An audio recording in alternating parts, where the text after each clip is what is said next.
as you know, Travis, there are a ton of retirees down here. And a lot of those retirees, or just a lot of people in general, are living on fixed incomes, right? Whether that's Social Security or pensions or whatever.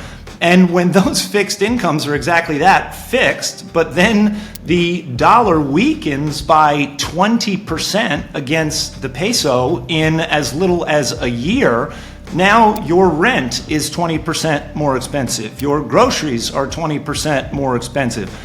Plus you're dealing with inflation. So, people like to sort of dismiss it because I think in general, when you are using the dollar to fund your lifestyle in Mexico, it can be pretty inexpensive or relatively compared to other countries in the world. And I think that's why a lot of people love Mexico. Certainly not the only reason. I mean, Mexico's, in my opinion, the greatest country in the world, but it's also nice that it's relatively inexpensive to live here. But if those costs fluctuate that dramatically, 20% in a year, and your rent, your groceries, everything goes up, I mean, it can have a pretty, dramatic impact on your quality of living.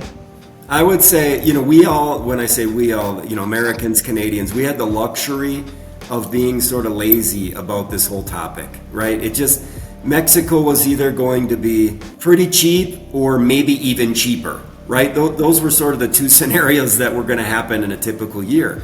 And given where the peso's at today and given the inflation that's taken place in the US and Mexico, that it's not a matter of cheap or cheaper anymore. It's sort of like, okay, a little bit more expensive, and it might be surprisingly even more expensive, right? I mean, so that whole paradigm has changed after decades in just a few years.